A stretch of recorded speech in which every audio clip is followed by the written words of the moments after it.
बिस्मिल्लाहिर्रहमानिर्रहीम। तो कल के वीडियो में हमने बात की थी प्रेजेंट सिंपल टेंस की।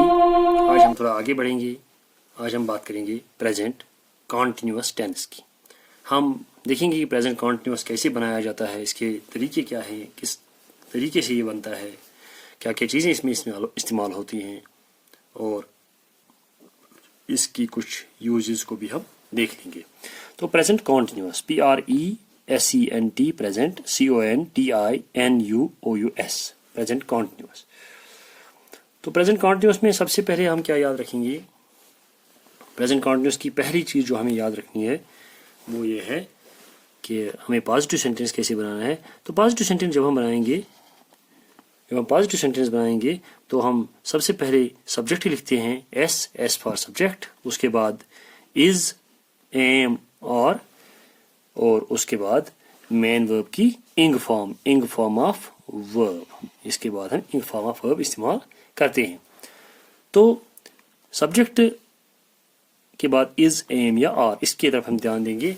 अगर सब्जेक्ट ही, शी या इट होगा तो हम इज इस्तेमाल करते हैं।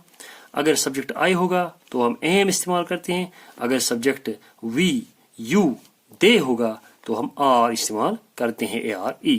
तो हमें इस बात का ख्याल रखना है कि हमारा सब्जेक्ट क्या है। अगर इज है, अगर ही, शी, इट है तो इज इस्तेमाल करना है। अगर आई है तो एम इस्तेमाल करना है। अगर वी, यू, दे है तो आर इस्तेमाल करना है। मैं कुछ एग्जांपल देता हूँ। I am driving a car. I, इसके साथ सब्जेक्ट एम आता है। आई सब्जेक्ट है, इसके साथ ऑक्सिलरी वर्ब एम आता है, और उसके बाद driving in form of verb, I am driving a car. He is playing volleyball. He के साथ auxiliary verb is present continuous में, और उसके बाद playing in form of verb, playing volleyball.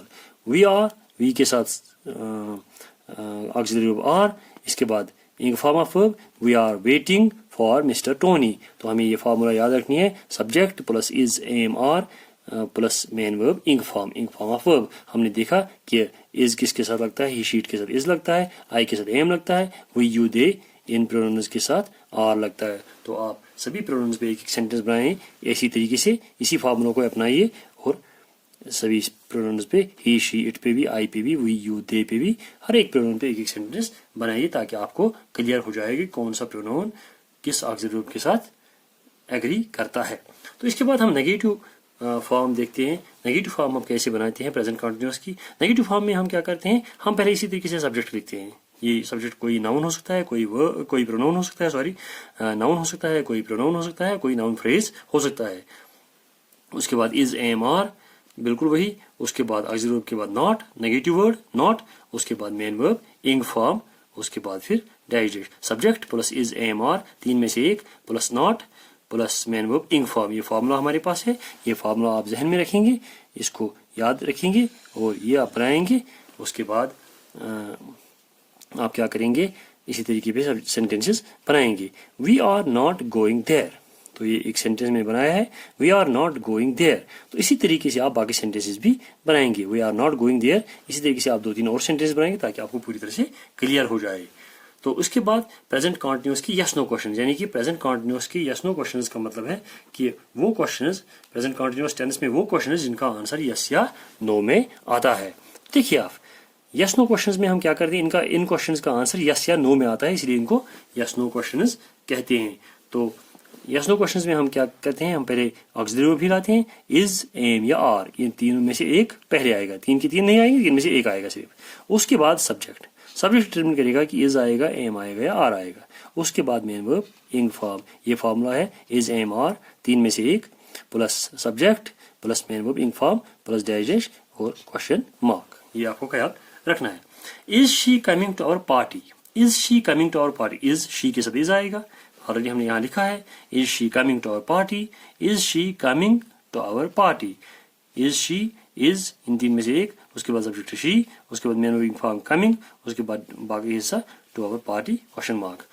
Are you doing it well, auxiliary verb, you के साथ आ आएगा, are you doing it well. तो ये दूसरा सेंटेंस हमारे पास है, इस तरीके से हम बनाएंगे। इसके बाद WH क्वेश्चंस, WH क्वेश्चंस हम कैसे बनाते हैं।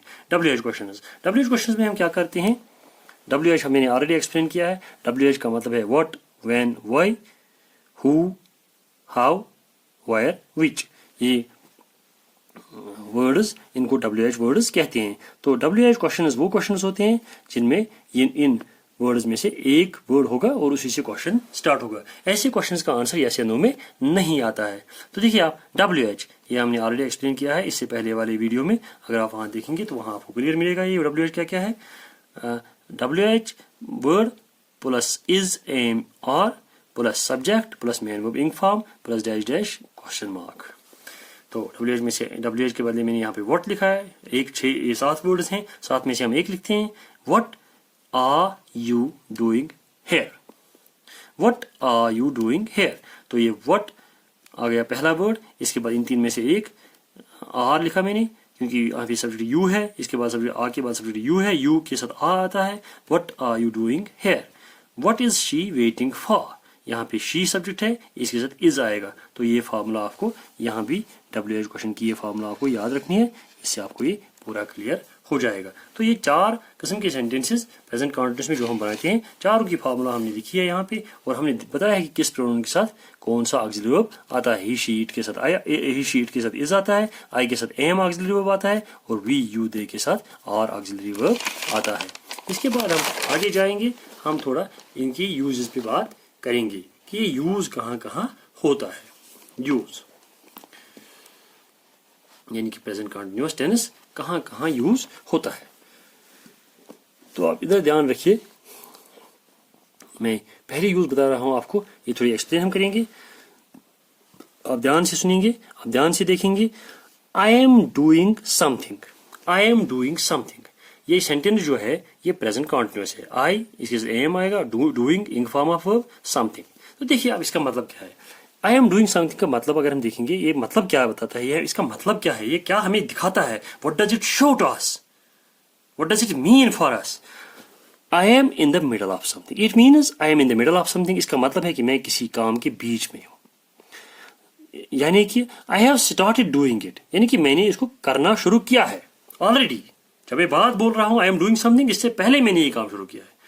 जब मैं बोल रहा हूं आई एम डूइंग समथिंग, ये बोलने से पहले मैंने काम शुरू किया है। I have started doing it and I haven't finished it. और जब मैं ये कह रहा हूं उससे पहले स्टार्ट हुआ है, लेकिन उस वक्त मैंने इसको खत्म भी नहीं किया है। That means at the time of speaking ये काम जारी है।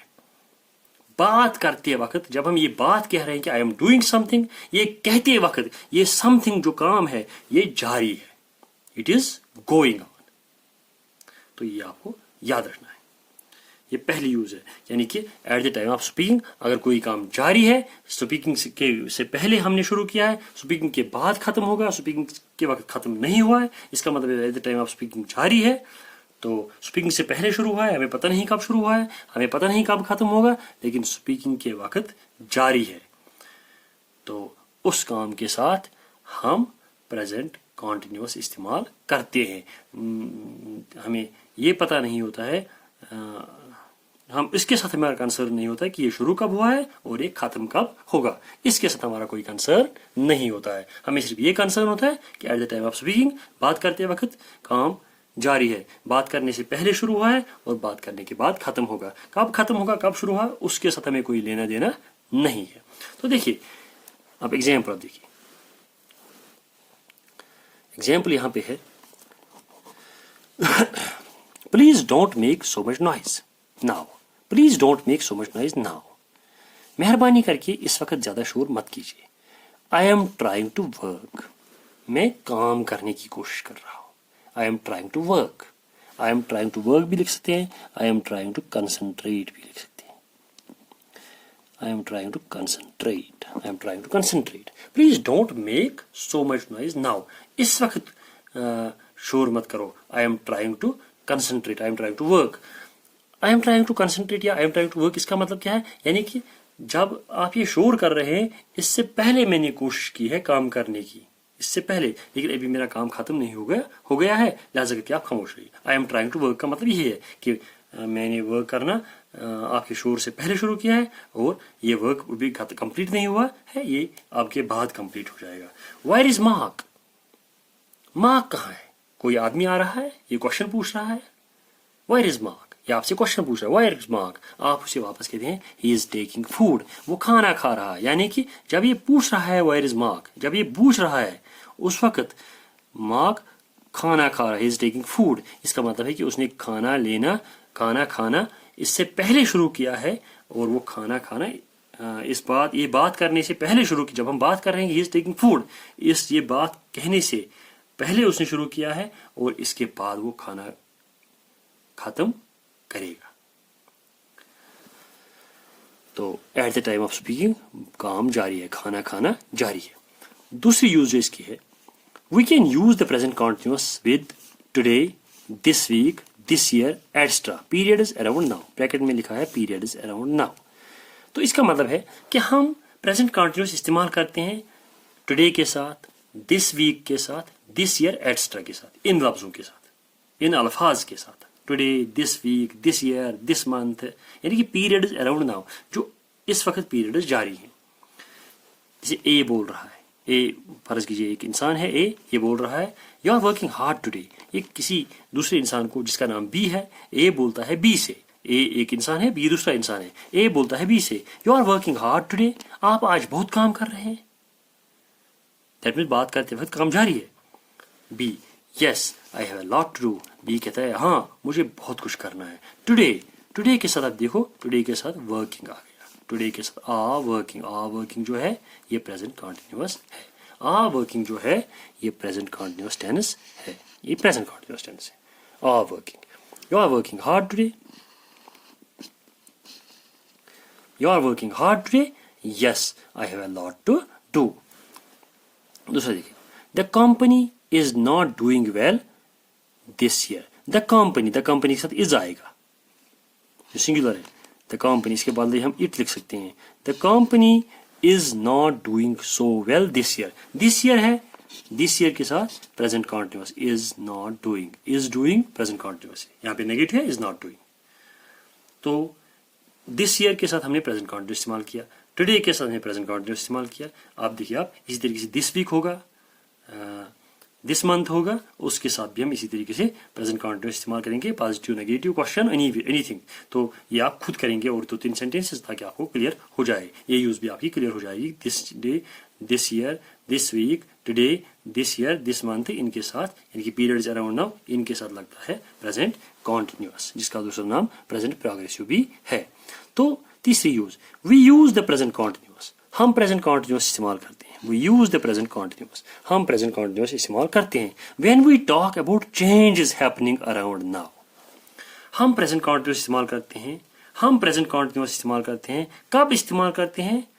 we use the present continuous when we talk, जब हम बात करते हैं about changes के बारे में, happening around now, जो आजकल हमारे इर्द गिर्द हो रही है, जो हम देख रहे हैं चेंजेस हो रहे हैं आज की दुनिया में जो हम चेंजेस देख रहे हैं, तो उन चेंजेस को दिखाने के लिए हम प्रेजेंट कॉन्टिन्यूअस इस्तेमाल करते हैं, स्पेशली विद दीज वर्ब्स, खासकर इन वर्ब्स के साथ। किन वर्ब्स के साथ? वो नीचे दिए गए हैं, मैंने हाईलाइट इनको किया, ये आप देखिए, ये आप याद रखेंगे, मैं पढ़ूंगा, आप साथ साथ इनको याद करते जाइए। देखिए, get, change, become, increase, rise, fall, grow, improve, begin, start. Get, change, become, increase, rise, fall, grow, improve, begin, start, इन verbs के साथ। ये verbs जो यहाँ पे है, ये verbs हमें दिखाते हैं change happening around now, changes जो आजकल हमारे इर्द गिर्द हो रही है, ये verbs वो changes दिखाते हैं। तो इन verbs के साथ हम present continuous इस्तेमाल करते हैं जब हम changes की बात करते हैं। देखिए, ऐसी मिसाल के तौर पर, is your English getting better? Is your English get, यहाँ पे क्वेश्चन है, इज यूर इंग्लिश सब्जेक्ट है, यूर इंग्लिश सब्जेक्ट है, इसके साथ इज आएगा, इज यूर इंग्लिश, इसके बाद हम इट भी लिख सकते हैं, is your English, is it. अगर हम दूसरी बार आप बात करेंगे इज इट, या आंसर देगा yes it is improving, yes it is getting better, तो वो जवाब देने वाला यस यूर इंग्लिश के बजाय अब इट इस्तेमाल करता है। तो इट के साथ हमें पता है इज लगता है, तो यूर इंग्लिश के साथ भी इज लगेगा। Is your English getting better, is your English getting better, is your English getting better, ये है गेटिंग। गेटिंग मीन्स ये क्या चेंज आ रही है, यहाँ पे गेट हमें दिखाता है कि चेंज क्या आ रही है, changing for good, improving. The population of the world is increasing very fast. Is increasing. आप देखिए is in the population of the world is singular है, इसके साथ is आएगा, यानी कि it इसके साथ, इसके बाद the population of the world, इसके बाद हम दूसरे sentence इसके बदले it लिख सकते हैं, तो इसलिए हम लिखते हैं the population of the world is increasing, इसके साथ is auxiliary verb आएगा, is increasing. तो और एक सेंटेंस में लिखा है I am beginning to like it now. I am beginning to like it now. I am beginning to like it now. I am beginning. आप देखो I इसके साथ आएगा am beginning beginning beginning to like it now. मैंने अब इसे पसंद करना शुरू किया है, कि मैं इसे पसंद कर रहा हूँ अब. तो ये चेंज आ रही है, ये चेंज मुझ में आ रही है. तो ये चेंजेस दिखाने के लिए हम प्रेजेंट कॉन्टिन्यूस इस्तेमाल करते हैं. हमने यहाँ पे 2-3 वर्ड्स मैंने लिखे हैं. मैंने गेट पे बनाया है, इंक्रीज पे बनाया है, गेट इंक्रीज, और हमने बनाया है बिगिनिंग, बिगिन पे हमने बनाया है. बाकी जो वर्ड्स हैं चेंज है, बिकम है, राइज है, फॉल है, ग्रो है, इम्प्रूव है, स्टार्ट है, इन पे आप खुद एक एक सेंटेंस बनाएंगे, मुख्तलिफ प्रोनाउन इस्तेमाल करेंगे, मुख्तलिफ नाउन इस्तेमाल करेंगे, ताकि आपको समझ आए कि कैसे करना है. तो सभी वर्ड्स की प्रैक्टिस हो जाएगी, और साथ साथ आपको ये भी पता चलेगा कि कौन सा वर्ब, कौन सा auxiliary verb is, am, are कहाँ इस्तेमाल करना है, इज कहाँ इस्तेमाल करना है, एम कहाँ इस्तेमाल करना है, आर कहाँ इस्तेमाल करना है. तो आज हम यहीं पे रुकेंगे. उम्मीद है कि आपको ये समझ आएगा, और अगर कहीं पे आपको कोई प्रॉब्लम हो जाए तो आप मुझे कमेंट में क्वेश्चन भी कर सकते हैं, क्वेश्चन यहाँ पे डाल सकते हैं. वो क्वेश्चन उसका दूसरे वीडियो में उसका आंसर ज़रूर मिल जाएगा. Thank you.